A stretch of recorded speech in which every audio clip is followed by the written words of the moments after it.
This is the link edition for this week. Welcome, viewers, for joining us. How are you feeling the pain of the economics that is happening? Your pocket is being hit, and tonight we want to add meaning to some of the things that happen. One of the hotbeds, if you like, is the fuel prices. But we are takers of price mostly from elsewhere, and therefore we may have a degree of less control.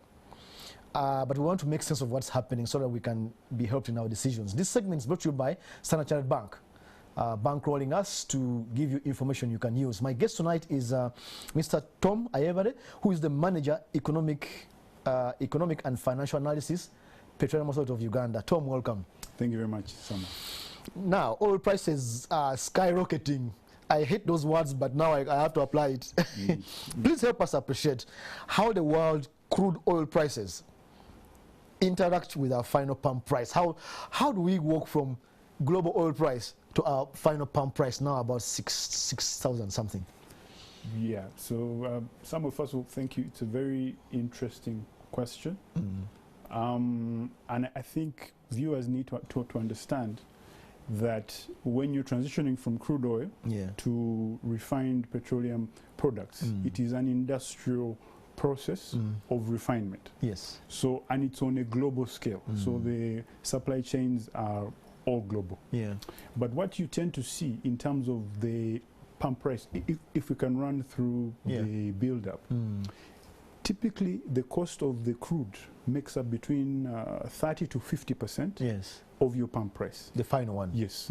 But that depends on the tax regime you have in your particular country jurisdiction. Just as an example, if you look at a crude oil price of about $120 per barrel, which was about last month, that translates to about 440 or 450,000 Uganda shillings.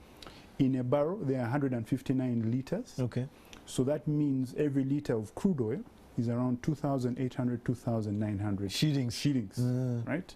But that liter is then refined into various other products like petroleum, diesel, and the like. So it gives you a sense that it makes up about 30 to 50%.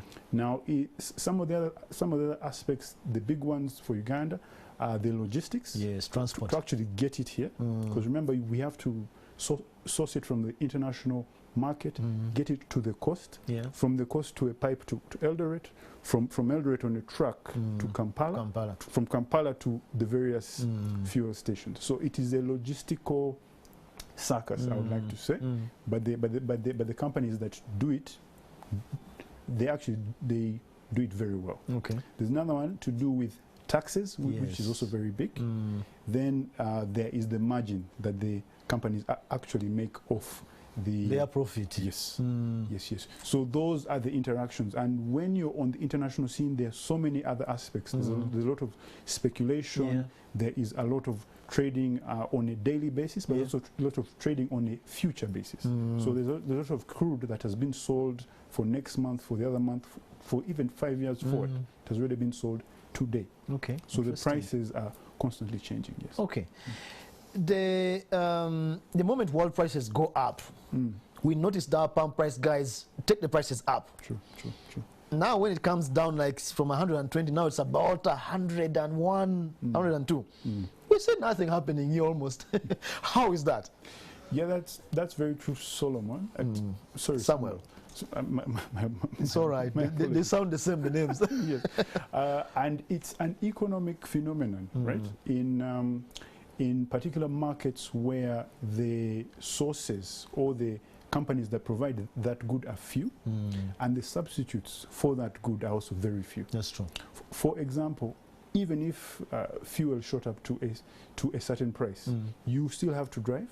Absolutely. If you have children, you still have to take them to school. Either you will change your mode of transport, but you still have to go. Yes. So those are some of the things, but there are basically about 4 main characteristics, right? Yeah. So one, as I have mentioned, is the short-term market power. If there are few players that control a lot, then they have a say over the short term of that price. Yeah. So usually when prices drop internationally, they will slowly lower the prices at their own pace, simply because they have that short-term market power that they can exercise. You have no option. Yes. Number two, you're looking at things like in the international environment, like the exchange rate. Yeah. There are so many scenarios where the price of crude has come down, but the exchange rate instead is going up, perhaps. Yes. So you have forces going either side, right? The third are things of inventory adjustments. The petrol that you consumed this morning, I can assure you, was sourced 1 month, 2 months, 3 months ago. So the price of crude you should be looking at is 2 or 3 months back. So if it was 120, that's what I'm paying for now. Exactly. That is the point. So there's that delay in change of inventory. Okay. And those should be the major ones. The last one would probably be aspects to do in the international realm. Yeah. If there's inflation, if there's political unrest. Yes. So there are aspects that can go in the opposite direction from where you are. All right. That's very interesting.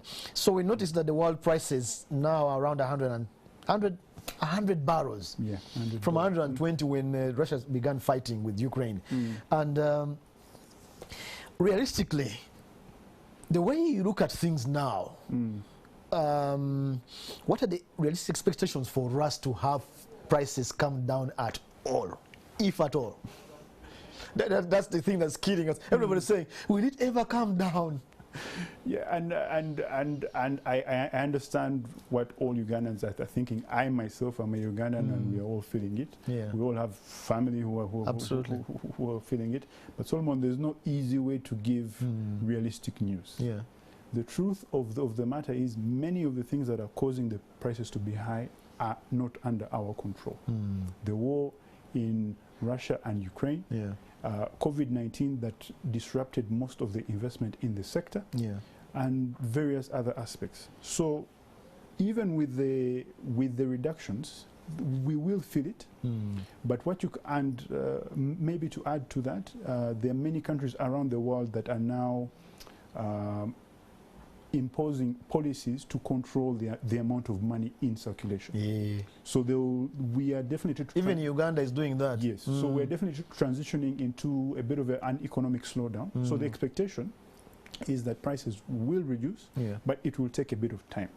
So people need to brace themselves, but we still need to be very optimistic. But the long-term strategy for Uganda, I'm very happy to say, is that we have our own oil here.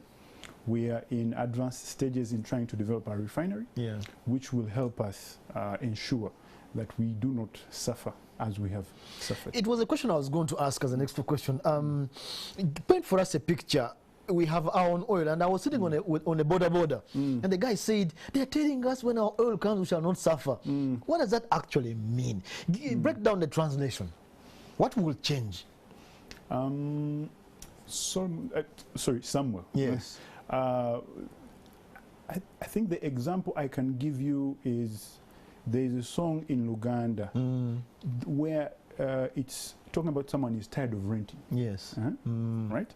So when you own your own house, you can dictate your own terms. True.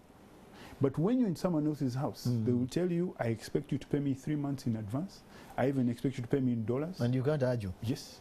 So it is a similar scenario. It is easier to have a conversation when you have a refinery here.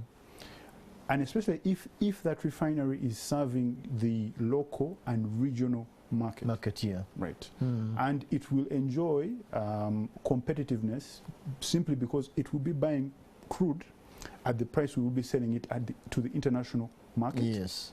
And yet it will be selling as if we are importing. So it will have all the incentives to provide at a price that is fair to the market. Yes. You said something. People think that, when we have our own oil, we can sell at any price. There's that question of selling at international price. Yes. Explain a little bit of that. That's a rule. Is that a rule? It's a rule we have here. Yes. The reason why pump prices are so high is because there is no local competition.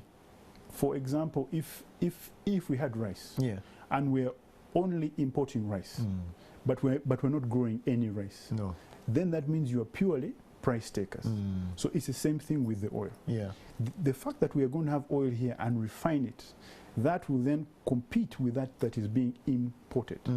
Now, currently, we are even being priced some monopolistic prices, especially at the port and various other places. Yeah. If there's anyone who has imported a car or something, you pay a lot of charges wherever it's coming from. In the middle there. Yes, in the middle there. But now that you'll have your own source, it will fundamentally be cheaper, and it's meant to service the local market. Okay.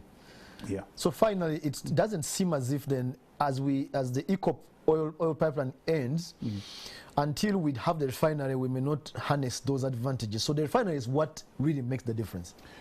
True. The refinery is the industrial game changer for Uganda. That would be fundamental. But for us to get a refinery, we had to get a pipeline. Yes. Because the pipeline is what unlocks everything else. Yes.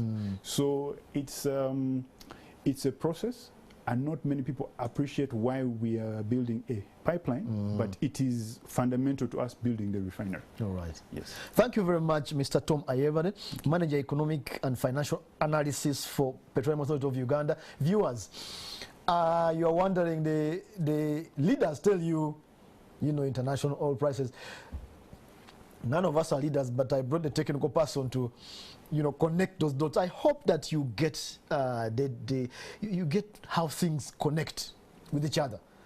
And if you miss the show, you come when it's halfway. Please go back.